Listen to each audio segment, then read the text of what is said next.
Greetings from Paranormal M, your gateway to the extraordinary and the inexplicable. Don't miss out. Subscribe and activate notifications to stay updated with our latest heart-pounding tales. We hope you're ready for an unforgettable ride. Unknown visitor while pregnant. When I was about 5 months pregnant with my daughter, I was getting ready to go to sleep. Had a show on and I was zoning out. So I clicked off the TV and got comfy, but felt like someone was staring at me. I opened my eyes to see a man standing at the foot of my bed, leaning on a staff. He looked like a desert traveler, a turban, a cloak, the whole shebang. The part that threw me was when he realized that I could see him. He straightened up and had his "oh crap" look on his face. I threw the blankets over my head and started smacking my ex awake. I had him get up, check the entire house and the cameras. Wish I still had that footage because you could see me having a very noticeable reaction to something. Alas, this was in 2016. And I've moved a couple of times since. 2 months later, I was in bed again.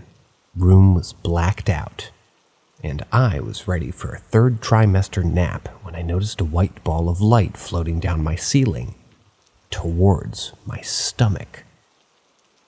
When it touched me, it felt like I was dipped in the most amazing pool of water, and my daughter kind of shook, you could say. Crazy before she settled down.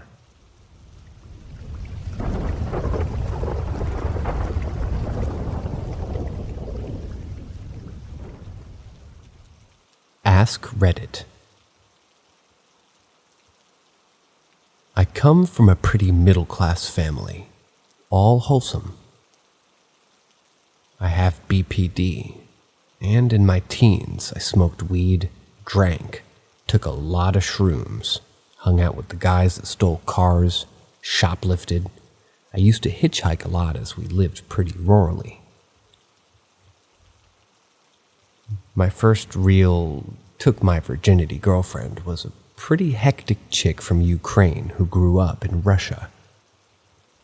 Long story short, she suddenly ghosted me, but eventually I found out she was seeing someone else, and obviously I saw red and had to find out. So I hitched into town to her house at about midnight. The guy who picked me up was around 40 or so, and he asked what I was doing on the highway hitchhiking. He was worried, because he had a daughter the same age, 17. He asked advice on how to deal with her better, and he listened. I felt a huge respect from him. He asked why I was hitchhiking at midnight. I told him why. All he said was, "Be careful, this could be a big moment in your life." The ride I got home was the big one, though. So I get to her house, and long story short, cops were called. I sprinted through backyards and through drains and alleys to get back to my hitching spot at the start of the highway. As I'm running down to the road, I see a car. A miracle, as it's 3 a.m. now. The car actually stopped. I open the door, and it's the nicest smelling car, and the driver is a lovely, probably 70-year-old lady, and she says, "Are you going to rob me?" And I laughed and I said, "Only if you don't rob me." And I hopped in. We rode in mostly silence, but toward the end she said, "You remind me of someone I lost long ago. I know things will get better for you soon." And eventually I got home. I had a little granny flat away from the house, so I snuck in and jumped into bed.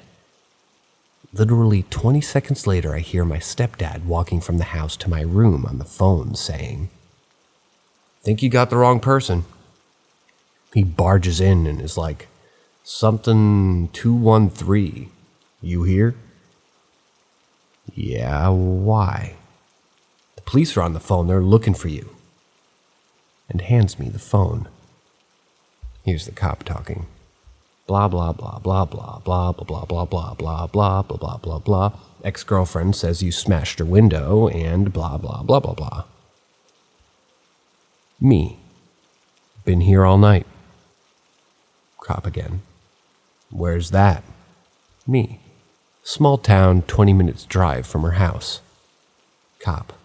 "Okay, good night." If that car hadn't pulled up, why the fuck was an old lady driving around at 3 a.m.? I'd been put away and my life fucked in that process. I cleaned my shit up after high school, and I'm doing very well now. But my whole life would have been very different if it weren't for that otherworldly old lady.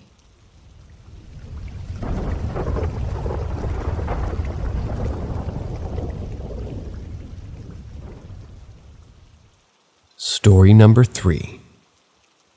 We both saw the lady with no face. This took place when my sister and I were younger, her being 8 and I 10. We used to live in a 2-bed, 2-bath apartment. I remember always feeling uneasy and just seeing things from the corner of my eye. We watched a lot of Ghost Whisperer, a family of 3 back then as well. Well, one night I remember abruptly waking up from my sleep and shooting straight up in bed. It took some time for my eyes to adjust, but I vividly remember seeing this all-white figure. It was shaped like a woman and a bit transparent as well, and from what I could tell, she wore an old Victorian-style dress. The ones that made the butt look more pronounced. And she had an umbrella that looked to have a lace on the trimmings. It was such a vivid sight that I still think about it every now and then. But anyways, I see her gliding to my sister's part of the bed. And she had bent down so slowly it almost was barely noticeable. Now, she was face to face with my sleeping sister. I remember fixating on her empty face. There was nothing. As I'm trying to find even a slight facial feature, I just felt like she wasn't even looking at my sister at that point, but me. She stayed in that position, not budging even the slightest. I remember feeling panicked, almost like I wasn't supposed to witness what I've been seeing. I remember feeling as if time had stopped, whilst I was trying my best to go unnoticed and laying back down. And once I was, I immediately pulled the covers over my head, just in case she planned to be face to face with me as well. I didn't want to wake up seeing that. So once the morning came around, I wanted to ask my sister if she heard or saw anything, at least that night before. I was really conflicted, with her being so young. I didn't want to scare her, but I had to know. I said something along the lines of, "Did you wake up in the middle of the night too?" And I shit you not, she told me she was scared to tell me that there was a woman who was just staring at me. I had asked her to describe the woman and she gave me the same description. All white, puffy bum dress with an umbrella. And of course, no face. I had asked her to tell me as much as she remembered. She told me she woke up shooting straight up in bed and looking at my side, and seeing that this woman was already bent down face to face with me. She said she felt the woman was nice because she felt in no harm for me or her, so she simply turned over and went back to sleep. Of course, I was freaked out by what my 8-year-old sister had told me, because up until then I really was thinking it was because of a ghost show that we were constantly watching together. We spoke about it a while ago, and she says that she still remembers how she looks as well.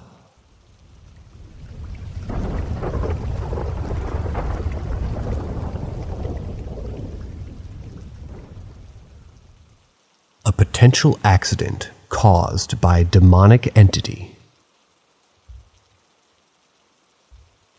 My dad used to come home late at night, around 12 from work. This happened 10 to 15 years ago, on the same spot, again and again. The road was empty, no one lived around. First night. My dad was coming back home late. It was on his bike. Suddenly a dog came in front of him out of nowhere. He lost his balance, fell down. It was dark and no one was around. He looked around to see if that dog was okay, but that dog had already disappeared. He came back home and he didn't think much of it. Second night. The next day when he was coming back, he suddenly felt that someone was sitting behind him. He turned back to see, but no one's there. After a couple of seconds later, he felt as if someone grabbed his shoulders and started jumping on the back seat. He moved his hand around, but no one's there. This activity continued. A car was coming from the opposite side, and that entity pushed him in front of that car with the intention to cause an accident. Luckily, that car's driver turned to the other side and avoided the accident. My dad fell down and was hurt badly. Still remember that night of him coming back home covered in bandages. A few days later, he was coming back. Suddenly, his bike broke down. It wasn't starting. He tried hard to restart it, but it just wouldn't. Called my mom, explaining her about what was happening. My mom got scared, as she felt something was about to go down. She asked him to chant some holy prayers. He doesn't believe in all these things, so he denied. He said, "If you're that scared, then you can chant all you want." He saw a van coming, and that person stopped by to ask him about what happened. My dad explained how his bike just broke down and it wasn't starting. And that person just tried once, and it started right up. Thankfully, he came back home safely. My mom tried to investigate it, came to the conclusion that it was a demonic entity, but couldn't find the possible reason of these happenings.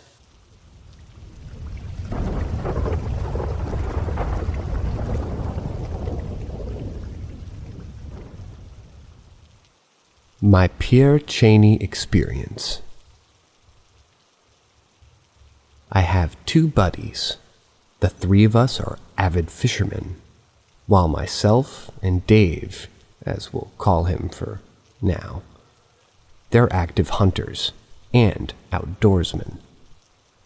Over the last 3 months, we've discussed a trip up to property that I inherited in November, which is located in Grayling. I know the property and grew up going there. It was more or less just a matter of getting the money to do the trip. The time finally came to do the trip on September 16th. So, at 3:30 a.m., we packed up Dave's F-150 and headed north on I-75. Originally, the plan was to head straight to Grayling, but I heard of this quote-unquote ghost town in the woods, a little south of Grayling. So, naturally, I pitched the idea of stopping to my friends, which they excitedly accepted. Upon arrival around 10 a.m., we walked in the woods behind the cemetery, which was fairly nice. We momentarily got turned around, but found our way back to the main cemetery plot. We walked around, paid respect to the stones, and enjoyed the historical aspect. We go to the front of the cemetery, and this is where things got weird. We look across the cemetery and notice two things right away. 1. Every single tree in the cemetery is dead, while everything surrounding the cemetery is very much alive. 2. It is dead silent. There is no noise of the woods or anything else. It is simply deathly quiet. As we leave, we see a murder, which is a group of crows. Dave states that that's our cue, so we start heading to the truck. As we walk to the truck, we hear a scream from the woods, which caused us to sort of more or less hightail it out of the cemetery. Since leaving, all of us have been experiencing weird things. This is a fairly conclusive list of everything that we've experienced. Shortly after getting out of the cemetery driveway back onto a regular dirt road, my friend accelerates his truck and suddenly loses control, causing us to crash the truck into the woods. We were able to ensure everything's fine on the truck and back it out, and I would consider that fairly weird. Upon arriving home, all of us became ill and are still suffering from some kind of sickness close to a flu or some kind of cold. Most recently, I have noticed things falling off counters in my house, and I heard whispers at off times, which I've brushed off for the most part, before Dave's girlfriend informed us that an entity or something along those lines could have followed us home.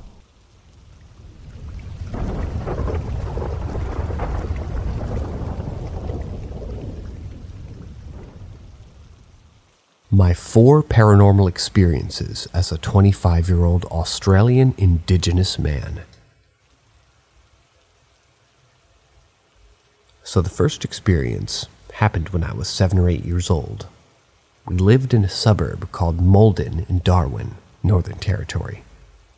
There were these Aboriginals from a community called the Menengrida that lived up the road from us, and they were notorious for having a lot of domestic violence and always having cops and ambulances over their house. What happens when the families fight is they start doing black magic on each other and sending evil spirits and curses to each other. One night, the cats and the dogs in the neighborhood were extremely vocal. The dogs couldn't stop barking and the cats were meowing and running from drain to drain trying to find somewhere to hide. This went on for a good 4 hours until about 12 or 1 a.m. Me and my mom were still sleeping, and my sister came running into the house saying, "Get up, there's an alien ship outside." We get up and go outside, and fair enough, there's something that's silver-colored and shaped like a typical saucer as you see in the movies right above the Aboriginal's house. I think I remember this story. Moving on. It had lights underneath and it projected onto the ground, going in circles. They were a light blue color and from the outside going into the center. It was the biggest to smallest and they were circular shaped.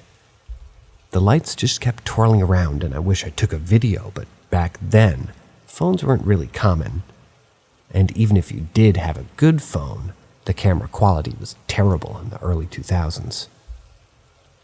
It stayed there for a very long time and then left. The next day, we heard of kids that had followed it on their BMX bikes from different suburbs away. This wasn't the only time it happened.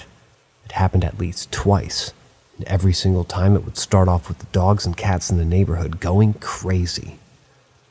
I know it wasn't a fake prop because of the animals, and at least 7 to 10 other witnesses that have seen it. I saw a video on YouTube of cats sensing earthquakes before they hit because they have supersonic hearing. And I've also heard that before a natural catastrophe like a flood happens, animals will seek high ground day before it happens. They know things that we don't, for sure. The second weird thing that I saw was that we had made a trip to Alice Springs. My sister was dating one of the boys that were from that house, and that family. When we were in Alice Springs late at night, we happened to see another weird thing which very closely resembles the old PS2 startup screen with the colored balls twirling around each other. There was 4 lights. They were colored orange, green, blue, and red, just twirling around each other in a pattern, maybe 12 feet in the air. It was so strange for it to be so prominent and just stay there for that long, and allowing us to see it. My sister told me 15 years later that the reason the lights were following us was because her boyfriend had a curse on him. He was an accessory to murder. He had given one of his relatives an axe to go and kill his wife, and the lights had followed us like 1,500 kilometers all the way from Darwin. The third time was at my property in Berry Springs, maybe 60 kilometers outside of Darwin City. A lot of people started telling us that they see lights on our property, and it's a rural property with lots of land because I'm a traditional owner. We thought it was thieves trying to come on our property with flashlights and steal stuff while we were sleeping. I was only around 11 or 12 years old when I saw the light for myself. It was late at night again, and I was going down to the stairs because the toilet in the house was broken, and I had to use the outside toilet. About 30 meters away, underneath a mango tree, I see a faint light, like an old torch when it loses its battery and it starts to turn brown. I was about to yell out because I thought I was about to catch the thief, but very quickly I realized that it was gliding and sort of bobbing up and down. And maybe it noticed that I saw it, so the light went from a dim brown to an immaculate gold color. I can't even describe the color, but if it was like a small piece of the sun right in front of me at night. It's like when you see a lightning strike and it lights up the entire area around it. Well, I saw it in a small compact ball the size of a basketball. There's no man-made thing in this world that can match the brightness that I saw that night. It was incredibly bright. It opened my brain to a whole new brightness that I've never seen in my life. It was kind of like a human spirit because it turned the corner as it was, kind of like it was walking. Didn't go through the wall that was nearby and it stayed on the footpath. I would have stayed and stared at it heading in the opposite direction, but as soon as I seen it turn the corner, I immediately thought that it could easily turn back around and come charging straight at me. I got incredibly scared, ran back up the stairs. What made it worse was when I got home, I was alone and I couldn't go outside and pee. There's a common name for these lights called min-min lights, but I'm not sure if that's what I saw that night because I've heard of people seeing the lights that were either green or red, but this one was a strange type of gold that I've never seen on this earth. The fourth time was when my uncle was dating an Aboriginal woman from a community called the Borroloola, and she had a niece whom my sister befriended. There are these things called hairy men. They are ugly little creatures that can pop into the spiritual realm and our realm. Kids are given these creatures as protectors, apparently, and they can hop into the owner's body and help them fight. My sister and her friend that lived with us was stupid enough to accept one of these creatures as a friend. And that's when a lot of crazy things started happening in that house. For example, as we were taking showers, we would hear little giggles and knocks on the door. My mom would fall asleep in the lounge and wake up in a whole different spot, usually by the front door. There was lots of other things that happened that I can't remember because this was at least 13 years ago. But we were eating dinner one night, and for some reason they loved coming out and tormenting us when it was a stormy night, and when it was raining heavily.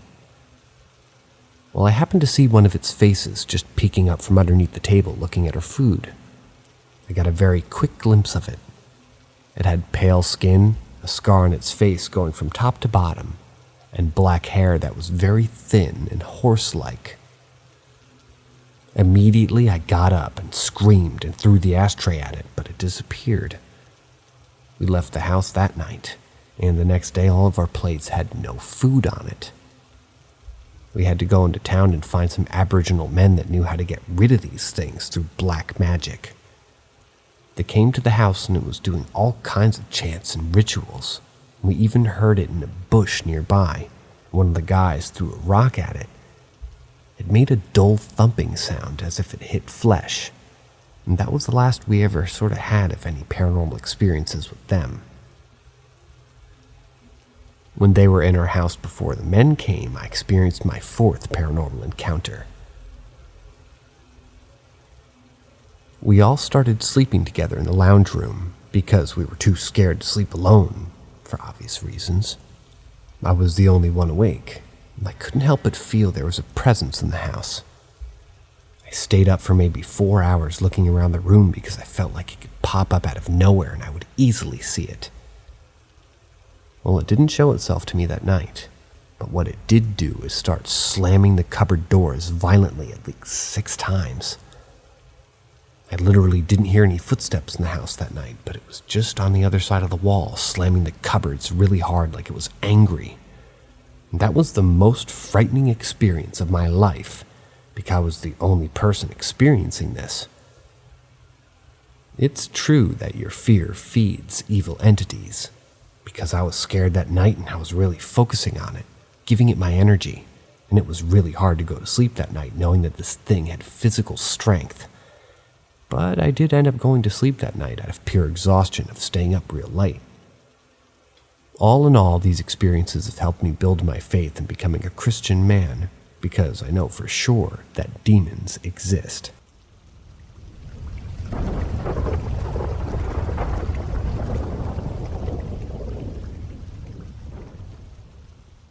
Story number 7. Haunted Front Door. I live in the Philippines, and here, wakes for the dead are usually done on streets, especially if you don't have a budget to rent a funeral place. Back when I was very little, every time a wake is being conducted at our neighborhood, our front door always slowly opens.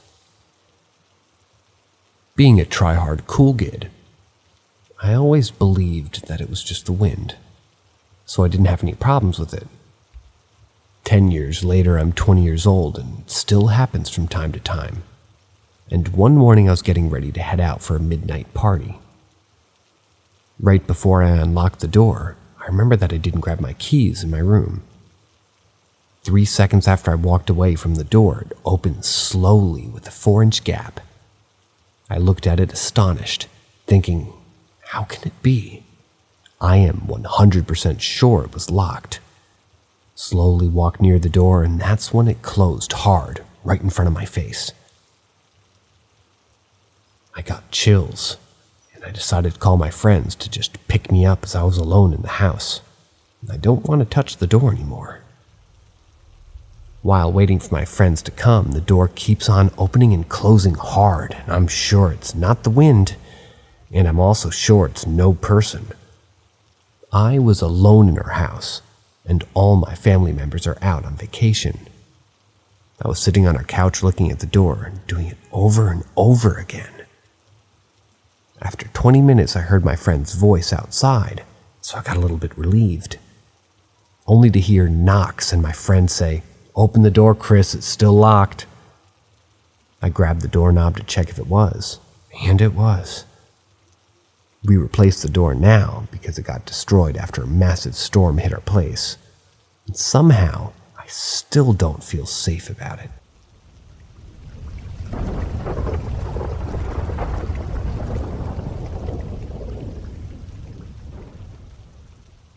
Story number 8.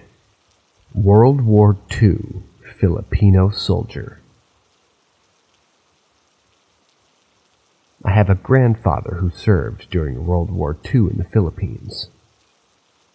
Whenever we meet up in his house, he always serves us hot cocoa and told stories about the war. The best of his old memory he can remember, anyway. One time we were there with my cousins. Someone asked him what was the most unforgettable memory that he'll never forget about the war, and the story goes like this.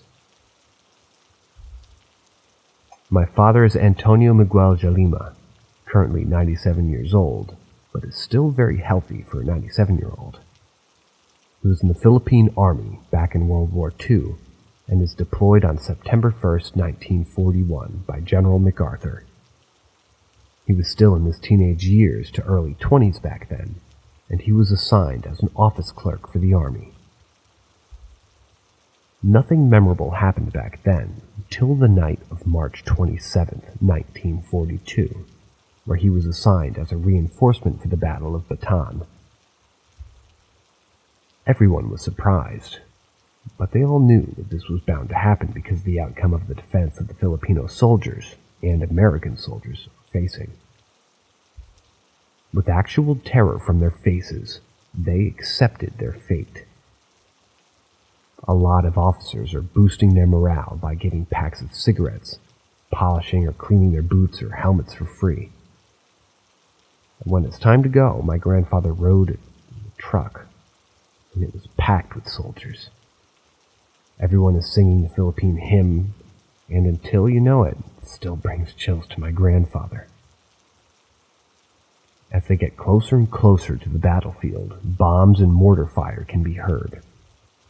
He always highlights how heavy the smoke is in the forest, and how vulnerable Mount Samat was to the Japanese below and to the Japanese Navy planes. It's very difficult to go up Mount Samat to begin with because it's surrounded by Japanese, but fellow locals sneak companies of soldiers up every night to bring support and supplies to the soldiers holding above. My grandfather couldn't believe that he was climbing up a mountain surrounded by enemy troops. Whenever he thinks of it now, he brags of how lucky he was that he survived. A couple of days passed with intense bombardment from the Japanese Navy, planes, mortars, and battleship artillery. They're intensely degrading the morale of every soldier up on the mountain. There's a time where there's some soldiers shooting themselves just to escape the intense nature that they were in. My grandfather was assigned as a sniper back then, but he wasn't very good because he didn't have proper training. He remembers that there were too many enemy troops that can be seen below. Whenever you pop your head up from cover, it's a sure hit because of the amount of bullets flying up the mountain. His fellow snipermen make makeshift dummies to lure bullets in just for them to sneak out from the bush and just get a little bit of a shot. A week almost passed when their food supply ran out, and a lot are dying from hunger and disease. A lot are also being shot and amputated by mortar shells, bullets, and everything you can imagine. They were really surrounded from land to air. They can't do anything about it. The horses they used to carry supplies were eaten to the bone. Some even chew the bone to pieces just for themselves to have the gratification of eating. Some eat grass, some eat plants, some eat worms. They eat their leather garments and their fingernails. Everyone's hope came down when the Japanese propaganda threw pamphlets on the mountain, saying the U.S. and Philippine armies surrendered, and that if they didn't surrender now, they won't survive. Even with no hope and in starvation, a lot of them still chose to defend the mountaintop. With death slowly approaching them, some unleashes their bravery by running while shooting and shouting at the enemy, who's almost at the top with them. They did this to death.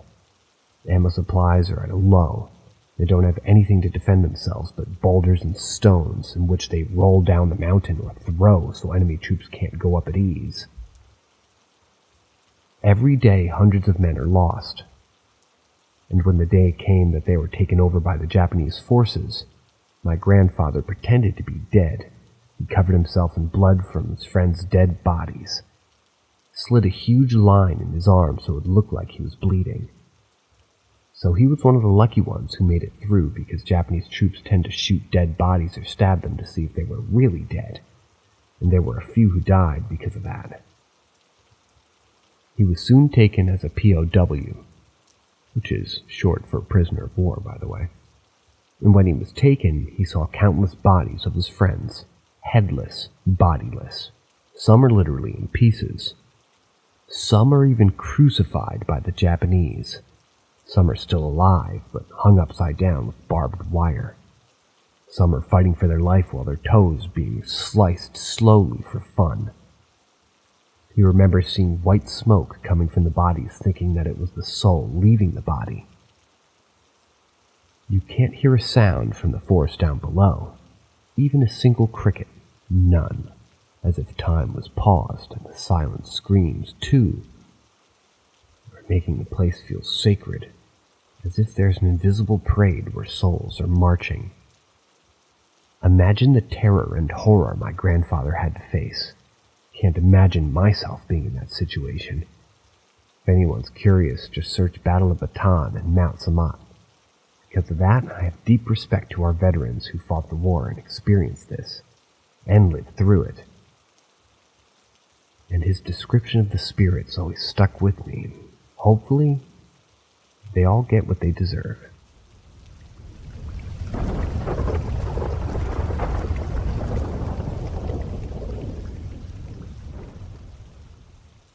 Pagpag, a Filipino tradition.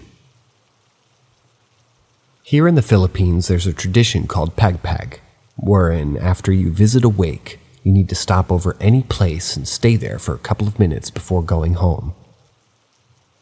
This is because it's believed that the soul of the person you attended the wake goes with you, and stopping over in a place before going home makes the ghost lost, or makes the ghost just stay there and not follow you home.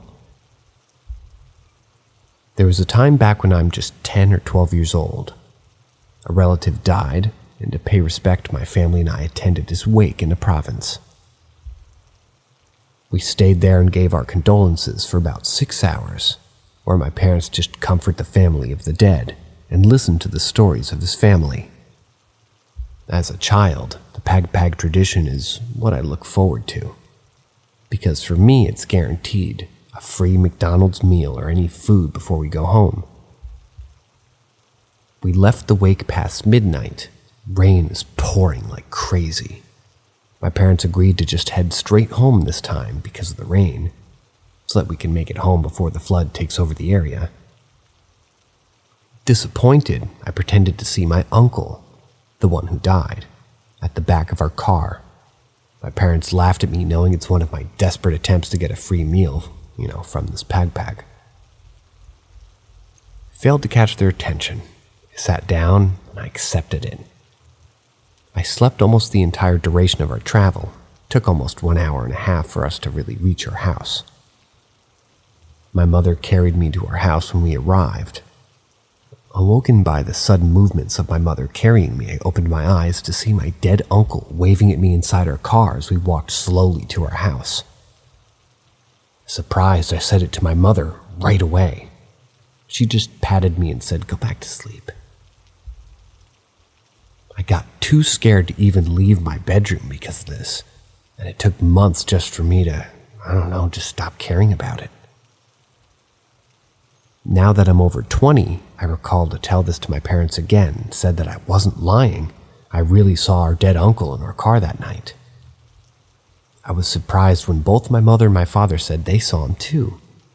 Ever since I quote-unquote pretended initially that I saw him, they saw him that moment. I was asleep where they prayed and asked my uncle's ghost to not be with us to our house. They said they always see him in our car every time we or they use it, to the point that they agreed to just sell our car a year after that incident. The car was sold to one of my father's friends, and lately I found out that that car got a major accident on the highway, which resulted to my father's friend being half paralyzed his whole rest of his life. And to make it more unsettling, my uncle died because of a road accident too. I still believe that my uncle respected our request to not follow us home that night. That's why he only stayed inside of our car. Rest in peace, Uncle.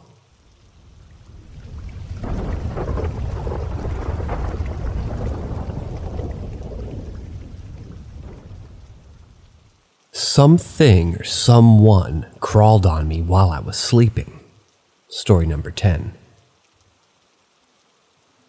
So the other day I decided to take a nap after I got off work. I don't nap often, maybe like twice a month if anything. And I've noticed that when I do nap, I can never fully let my mind shut off. So when I quote-unquote fall asleep, I'm never in an actual deep sleep. I feel like I'm somewhere between asleep and awake. Still aware of my surroundings with my eyes closed, if that makes any sense. Well, when I was napping on this particular day, I felt something crawling up the edge of my bed, and it made its way over my body. I was laying on my side and I had a blanket up to my chin, so I couldn't see what it was, but it felt like a man, and at first I thought it was my husband, as he had gone to the gym and thought maybe he came back, and he was just maybe messing with me. But as its head got closer to mine, it kept making a loud breathing sound, and in my sleep, I remember I could see my room, and I was basically barely going to take a peek at it, and it looked like a man wearing a white mask. It kind of reminded me of the Jason mask, but I couldn't really tell because my vision was like when you're barely opening your eyes, you can only see a little bit and it's kind of blurry. I could feel his weight on top of me, and I kept feeling the breathing on me. And then the thing or man started trying to suck on my ear. I could feel the sensation, but at this point I realized I was in sleep paralysis and I couldn't wake up. I kept pushing my body to try to wake myself up, and finally I was able to. And when I woke up for real, I looked and there was nobody there, and my husband was still at the gym. I know it's super creepy, but for some reason I wasn't scared at all. Also, my dog was napping next to me, completely passed out, and I feel like if it was something bad, he would have sensed it, woken up, and barked.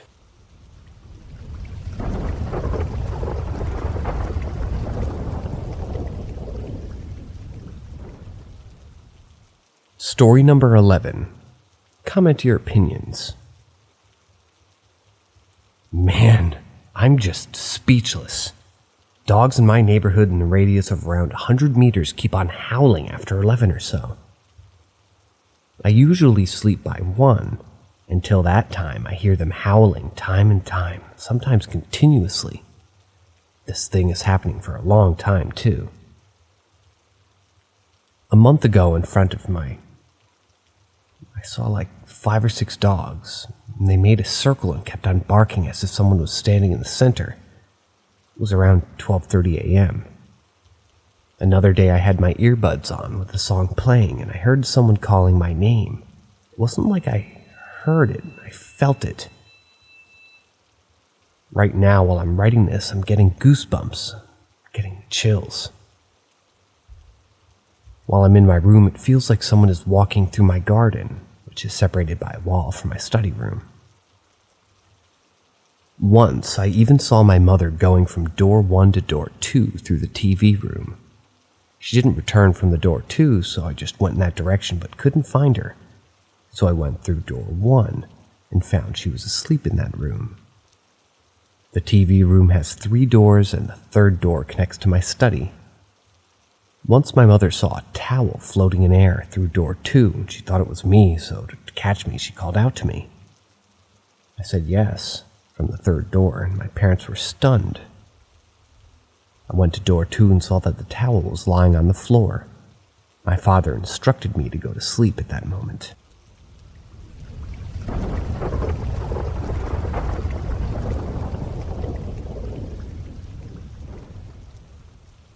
Story number 12. Did anyone have this happen when they were younger? I'm 19 now, and I live in Florida. I grew up in Illinois.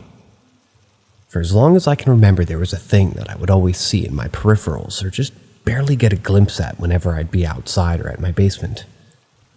It was always a tall woman, maybe 7 or 8 feet, that would either stand next to a tree or behind me, and every time I'd go get a full look, she would be gone. I'd see her almost every day because I loved playing outside. One time I got a very good look at her. I was playing in the snow in my backyard and fell on my back. I saw her face, a very skinny white woman with no eyes, or dark eyes. Couldn't tell because when I shot up she was gone. Ever since then, I would see her hiding in the trees or peering through the door in the office inside the basement when I would watch TV. I was always so scared of her that ever since I saw her in the hallway outside my bedroom, I've slept with my door closed. When I moved to Florida when I was 15, I stopped seeing her until, I guess, around April when I was 17. I was walking my dog at sunset, and around the neighborhood is trees to hide the train tracks and the paths. I noticed her standing in the entrance to a path watching me, so I quickly walked home and looked out my bedroom window, but couldn't see anything. This woman or thing has frightened me my whole childhood, so I was wondering if anyone had any answers about what I could have been seeing.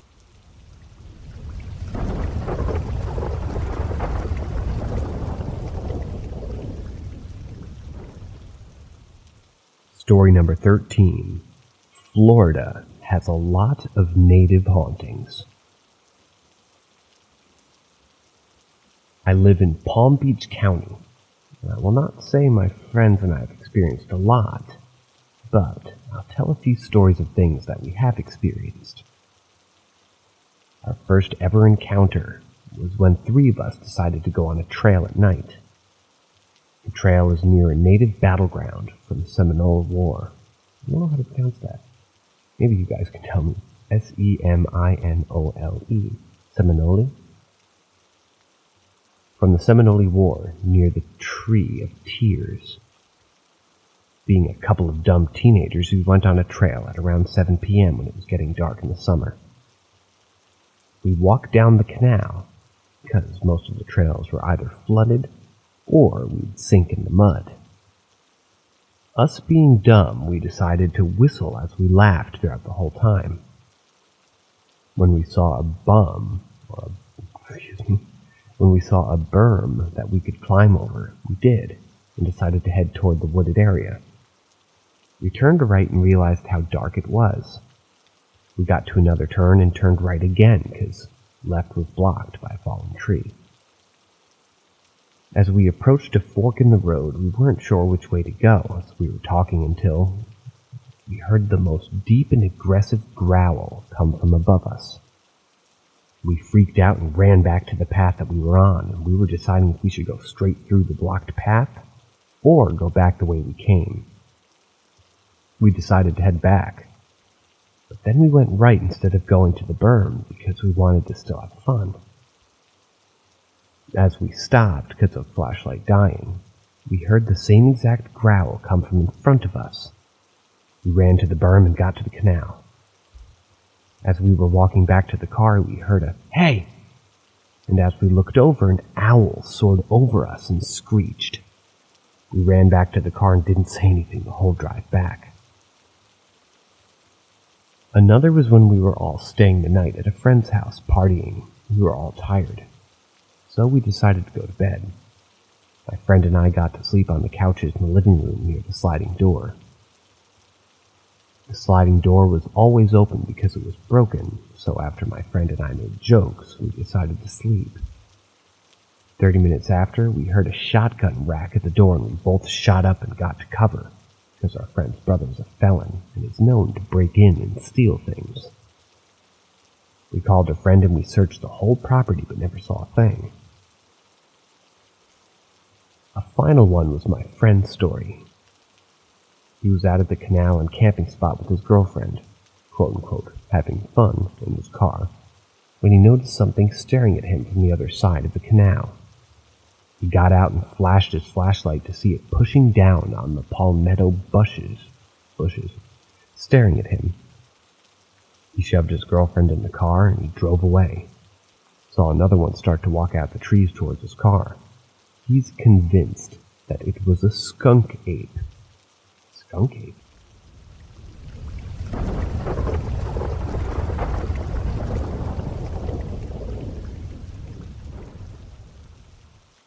Nine-year-old seeing paranormal experiences. I recently moved to a house in Salina, Texas. We're originally from the New York and New Jersey area. Me too. And have been here a year, and 10 months to be exact. I have 3 kids, and one of them, who's in 2nd grade, is starting to experience paranormal things. Yesterday, she saw a black cat, the TV flickering, and our 16-year-old Yorkie with a halo that we had put down about a week ago. She mentioned she's seeing a man with a white tie in my office. She explained that she doesn't necessarily see figures, but spot or white spirit-like objects. She was crying frantically, but I convinced her that God will protect her. She slept with us and even woke up in the middle of the night and was saying out loud, "Leave her alone." She was protecting her sister. This was a lot to take on one night. She's even saying that she feels cold and hot at different times, and signs of her stomach being upset. When she was barely 5, she asked a lot of questions about God and the afterlife. I honestly think my daughter has a gift. However, I believe with that gift comes good and bad. We know someone who's also gifted that's going to talk her about what she's seeing and what she's feeling. We're not afraid. We were instructed to sage the house immediately, but I was wondering if anything or anybody had any thoughts or ideas. Perhaps others that have experienced similar or the same things.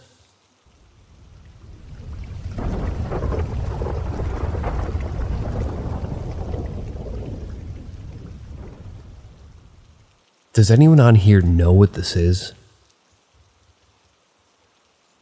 If any of you on here could help me with this, it would be life-changing. This has caused me extreme distress, and I would do anything to finally fix it. I started meditating about 5 years ago. I had done it before, but not as deep as I was going now. I don't know if it was the technique or what, but the method I was doing was training me to go longer and longer without a single thought. It was simply sit down, feel your body, and that was it. If you have a thought, let it go, and focus on the feeling of your body. So longer and longer I would go without a thought over the coming months. I did this for sleep. I've always had insomnia since I was in middle school. And it worked. I was finally beginning to get asleep on my own. Usually I had to take an over-the-counter sleeping pill. But something started to happen the longer this would go on. Over time, and I swear this was real and I'm not making this up, and it has caused me extreme distress. Over time, as I would often meditate, I would start to hear sounds. The TV would start clicking, almost as if it was cold and then it got hot, like it was settling. Same with the knocks on the walls. The knocks would sound like an old house readjusting to different temperatures. That's what the sounds sounded like. Okay, no big deal, just a click in the TV or a creak in the walls.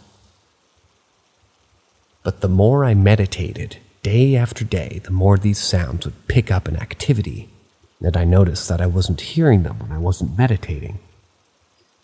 Maybe once a day I would hear the sounds. So the sounds seemed to be related to my meditations themselves. But I kept meditating. It was weird, but it wasn't anything distressing. But as the days went by, I would put myself into such a deep state that when I heard a sound, I would jump out of my state real quick like you would if somebody was to jump scare you. They seemed to be getting louder, too. Around this time, a new phenomenon started happening. I started having involuntary movements. Now, when I was in that state of no thought, I had sound activity picking up to jump scare me, and now my arms and legs would randomly jerk. And again, it seemed to only happen when I meditated. And at first, the involuntary movement was light, but as time would go on, my arms, legs, and head would jerk more and more violently. The weird thing was, all this stuff would affect my meditation and immediately take me out of that state that I had cultivated. Yet, I still meditated daily. The next thing that started happening was I would start to realize the knocks on the wall weren't the only sounds I was hearing. I was hearing furniture moving in the other room. And now this activity was not only happening when I meditated, but all the time when I was alone in my house. It got so bad that one day I was taking a shower and I thought I heard someone break into my house. It sounded like somebody kicking in my front door. And I get out of the shower and look around and there's nothing. got to the point where I was hearing all these noises all the time that I couldn't tell if somebody else was in the house or not. Worst of all, the scariest part, was it would also pick up its activity when I would read. It would make a noise the exact time I would quote-unquote get into the book, effectively preventing me from being able to read. It felt extremely creepy, like there was a ghost deliberately tormenting me that was able to tell when my mind would get into a sort of state. It felt like a conscious entity that was sent to torment me and prevent me from going any further or any deeper into a meditative state. It also seemed to be purposefully trying to make me feel like somebody was in the house when I was alone. There was an incident where I heard this super strange noise in the middle of the living room. My cat jumped almost out of her skin, she got so spooked. This activity never happened when I had someone else in the house with me. This caused me so much despair and distress that I began to drink, as alcohol was the only thing that made it kind of stop. It's been 5 years since all of that, and I'm now sober for a month. First time being sober since this happened. When I started drinking because of all this, I began to drink every night so I could sleep and at least had a couple of hours every day to be free from the torment. But I'm ready to start practicing spiritually again and meditating, but I have to know what all that activity and torment was all about. What it was, what caused it, and how to prevent it.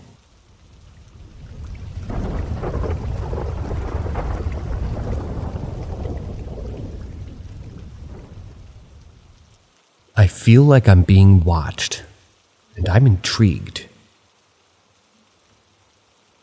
So for starters, I'm a Muslim, which means I believe that it's a jinn. It isn't uncommon for people, at least in my family, to have experiences with these guys.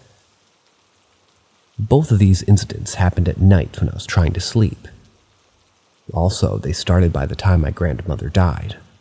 Before that, I never experienced anything like this. The first incident. I was visiting cousins and sleeping in the same room as them. It was the middle of the night, and, being an insomniac, I couldn't sleep at all. I heard someone, hey, a loud whisper. Sounded like a boy my age. At first I thought it was my cousin, but she was asleep. Or, supposing they mean he, says she. I asked her the next morning what her dream was about and if she had said anything like that, to which she answered no. The second incident. I was in bed and it was the middle of the night. I couldn't sleep again. This time it went from 5 to 50 real quick. I was lying down on my left side and felt something sit and lean on my torso. And I felt elbows digging into my skin so much so that it hurt. I still haven't opened my eyes, which now that I think about it was pretty much me having no sense of danger. But I felt something come closer to my ear, and I hear it loud and clear. Visit. As if the boy was growing up with me, I replied, "Who's there?" Then I opened my eyes, but no one was there and it was pitch black. You bet I didn't sleep that night, but when I did get a few Z's, it was something on my stomach like crawlers killing me. White skin, empty eyes, long limbs. I get told that I shouldn't try to communicate with jinn because I think that once you do, they don't leave you alone until you force them to hit the road. Now this is a bit late since this actually happened a few weeks back. It was at night again. I was wide awake. It was around 10 or 11 p.m. I was laying in bed trying to fall asleep. The lights were off. My sister, who I shared the room with, was also asleep. I was just in the complete dark, aside from the moonlight coming from the window. I was looking around the room, pondering about anime and whatnot, until I saw a woman at the foot of my bed. It's the typical ghost-like woman. Average height, white dress, long black hair. It was kind of parted from the back and covered most of her face and swooped forward, long enough to reach her waist. I remember her skin being a dull grayish blue. The moonlight was what allowed me to notice her features. It was so vivid that I thought there was an actual person in my room. In my last experiences, I saw no one, and this was the first time I saw something like this. She was giggling. Her voice sounded like a little girl. She then asked me, "Why didn't you visit?" As she was giggling, and then I fell asleep, despite not being sleepy at all. If you read my last post, you'll know what I meant by that question. To summarize my last experience, I was again trying to sleep but couldn't. My eyes were closed, but I wasn't tired. I felt someone sitting on my bed beside me and lean onto my torso. I felt elbows digging into my skin, and it hurt. Then I felt someone lean towards my ear and whisper, "Visit." I still don't know why I wasn't scared. Just like last time.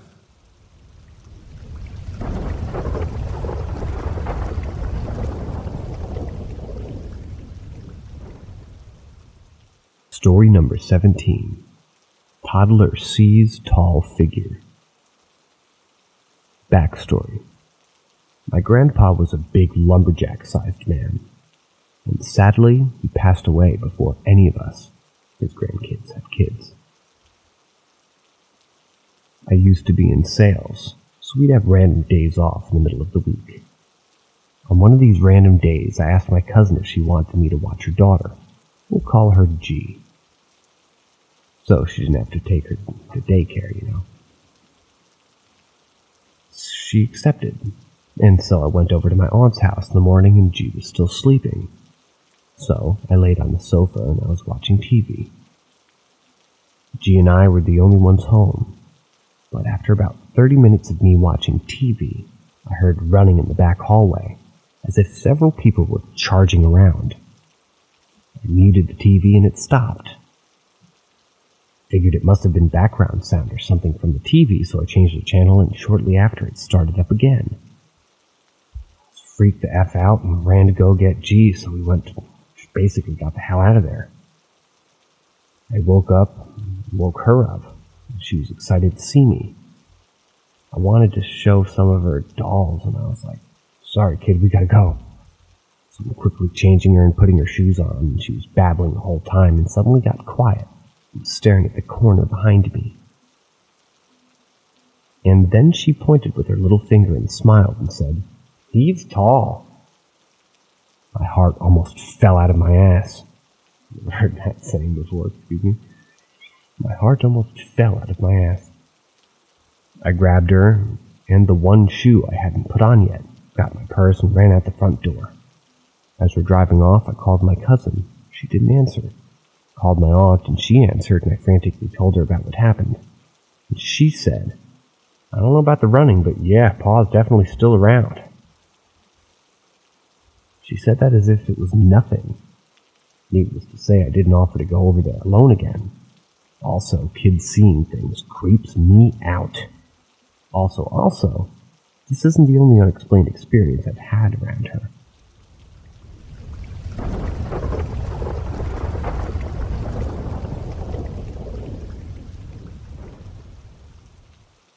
Story number 18. Don't carry meat at night. At the time, she had gone to visit a friend with her husband. What she did not know was that when she was leaving their house, her husband had accepted a bag full of mutton curry from a friend. Her husband did not believe in such stuff, as only she was superstitious. Either that, or he was oblivious to the lore of this rule, laughing my fucking ass off. Everything was fine until they got home. They just had an infant during that time. And the usual happy infant suddenly started screaming bloody murder, crying inconsolably. Initially, they thought that she was sick or hungry and tried to give her milk and water. The infant refused, cried adamantly. After a while, her little hands and legs started to swell up, followed by her neck and body. The relative panicked and called upon a neighbor.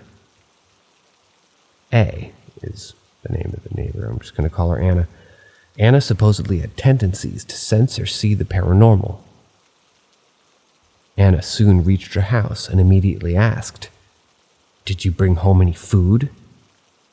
And though the lady said no, her husband said yes.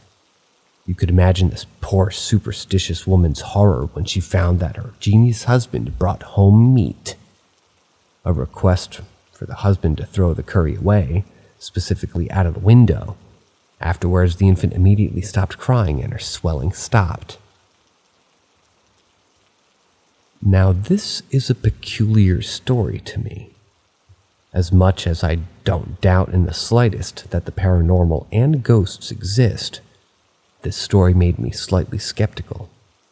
I have to add, though, it's common in my country that babies cry loudly if they're in the presence of a supernatural entity.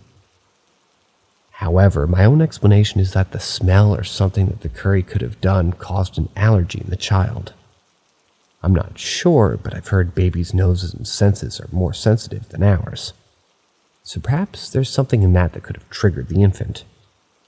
I don't know if that makes sense, but that's the only way to rationalize it without ruling it out as maybe a relative lying. I would like to give her the benefit of the doubt. I don't think she'd lie on purpose, but I do think that back then at her time, 60s or 70s, the superstition overpowered the rational and the science.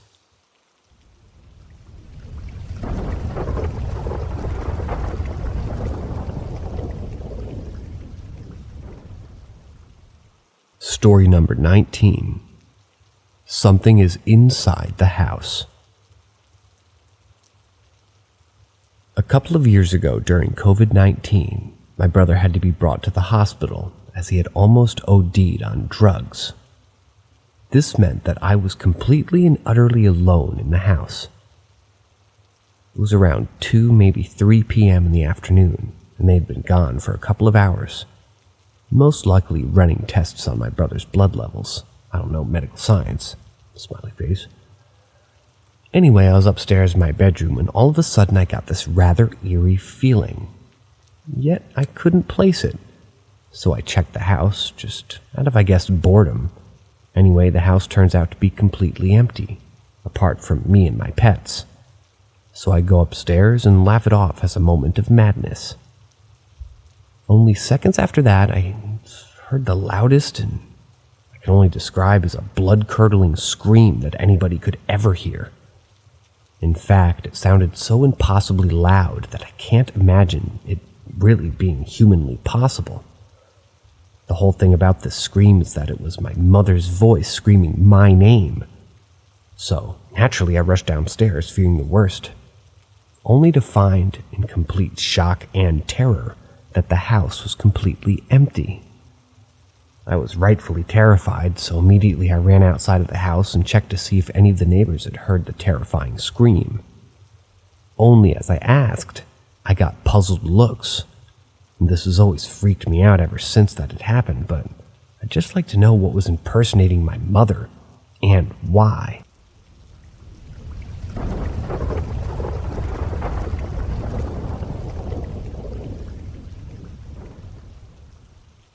A short yet terrifying account.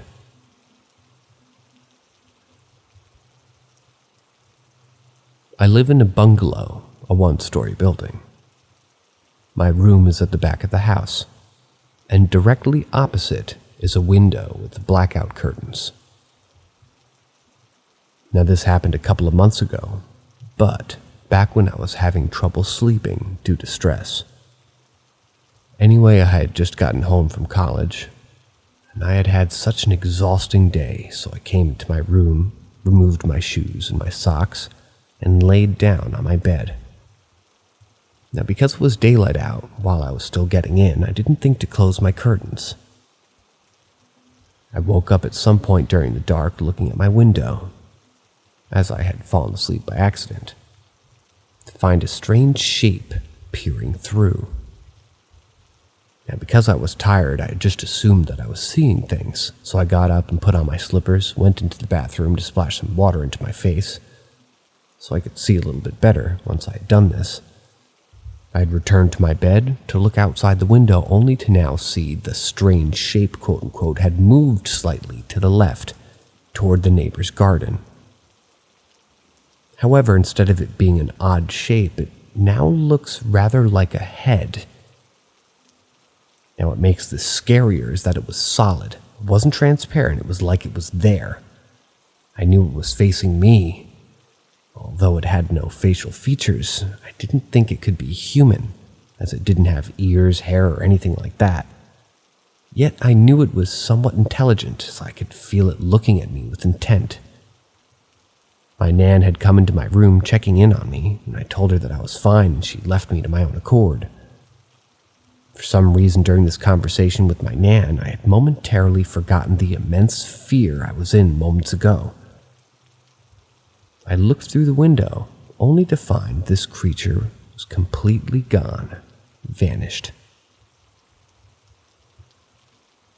That's the end of tonight's stories. As usual, hope you guys enjoyed it. Hope you can leave a like and a comment. Push this algorithm along for me. And see you later.